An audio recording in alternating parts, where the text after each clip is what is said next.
If you've ever been injured and you've wondered, like, how long is it going to take this thing to heal, this video is for you. My name is Steve Gonzo, physical therapist with RunSmart. I'm at Buffalo Rehab Group today, where I also treat patients.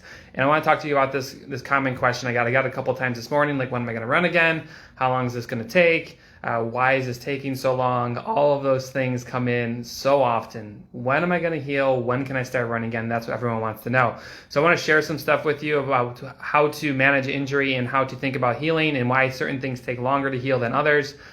If you're interested in getting some help with your running and you want to prevent injury or get over injury, check out the link in the post to the RunSmart app. There's a couple things that I'd recommend checking out before I talk to you about this. I just pulled this up on our site, but these programs are great injury preventers. So if you're new to strength training, the Base 3 program, Base 6 program is great. RunSmart Yoga and RunSmart Prime are also great. But these are the two I would start with for anyone who's struggling. And then also, if you're in the midst of not feeling great on your running, how to avoid injury meltdown, that is another piece that I would highly recommend anyone check out. I did put a link in the post. Okay, so what I want to do is I want to show you this piece of paper here because, as you can see, there are multiple pieces of this. This is a template we use here at Buffalo Rehab Group to help people understand that things are going to take time. So I want to show you a couple things on this sheet because a patient pointed it out today and said, is it really going to take that long? And I said, I wish it would take that short because I think you're going to be in for a little bit longer of a healing cycle. So I'm going to turn this around real quick. So we put diagnosis up here and then tissues. You can see where Winston bit me. That's nice. Tissues injured, circle affected. So typically our muscle strains will heal in 2 to 6 weeks. These are for people who listen, who do what they're supposed to do and don't come in months after they hurt.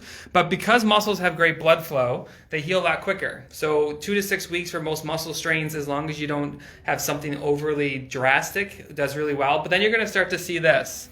Tendon, ligament, labrum, meniscus, bone. Forget about these ones down here. You see 8 to 12 weeks. The tendon, meniscus, bone, all these things take longer. And why do they take longer is because they have worse blood flow. They don't, like Achilles tendonitis, plantar fasciitis, these things, when they're caught early, take 8 to 12 weeks. If there's the ignoring stage right out of the gate. So like there's this period of ignoring it like most people do. If you don't go beyond that initial stage, 8 to 12 weeks for a lot of these things, it's just the natural healing time. So when people talk about like how long is this going to take, they're months into trying something. Like they've Googled everything. They've asked every runner they know what they did that worked for them. They've bought 9 things off the shelf. And then they finally come in and with their tail between their legs and say, how long is this going to take? They're already months into it, and I say, it's going to take you probably 2 months because this tissue is so damaged. And they're like, oh, well, I mean, it's already been that long. I'm like, yeah, it's been that long of you guessing and hoping that something was going to work. You need structure. You need to know what's happening. There is a little bit more on here, too. We talk about disc injuries for the low back nerve. When you have these type of injuries, especially when they're paired together, it takes a much longer time. Nerves are really poor healers. That's why anyone who has ever injured a nerve or has dealt with spinal cord issues or injuries or know someone, those take forever, if at all, when they're traumatic enough. But here's what I want to show you, too. I'm going to go on the whiteboard. We're going to talk about how do you get these to turn around, because this stuff here, where am I? There I am. This stuff here and the time frames, that's all backwards right now, you can actually cut that down. So instead of a tendon taking 8 to 12 weeks, you can actually get it back quicker if you identify it early enough. So let's turn this around. Let's talk about this. By the way, real quick, the stuff that I just showed you and the RunSmart app, like this is really great for injury. So anyone who's wondering, this is the great injury preventer or getting over injury. These are the great injury preventers. So you go into the all programs. These are strength workouts that you can do right from the RunSmart app. So check those out. Okay, so let's talk about this graph. There is a link in the post, by the way, for anyone who's interested. I have healing time here and time ignored here. So typically what we'll see with most runners is here's the start of their injury.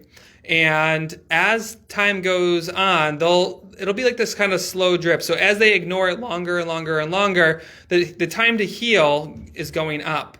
But most runners get to this critical point, and it's an inflection point where healing time goes up drastically for the time ignored. And so how do you know like when you're reaching that drastic tipping point where you're about to turn something over here, like a tendon issue from 8 to 12 weeks, into something that could take 6, 9 months?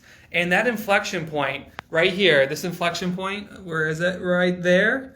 That happens when you are a runner who is going down this path. So this is what you look for. And this is what I hear from my runners all the time.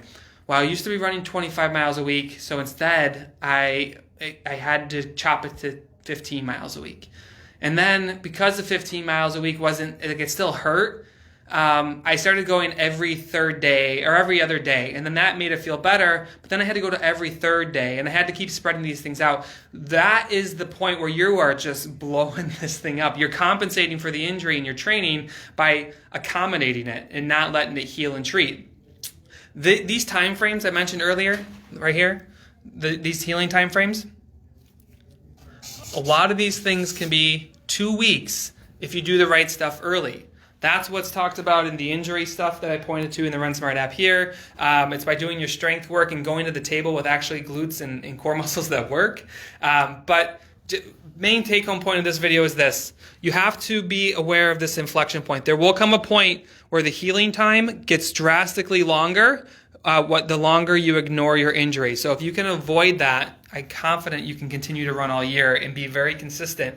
And guess what consistency does in your running? Makes you faster, makes you more injury resistant, makes you happier because you're out running.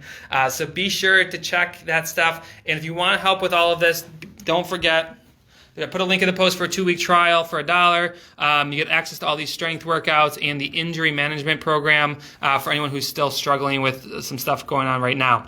All right, I'm back to treating patients now. I hope this is helpful, and I'll probably hear this question again, how long is this going to take? At least the over-under is probably set around 3.5 this afternoon. All right, everyone, have a great day. Bye.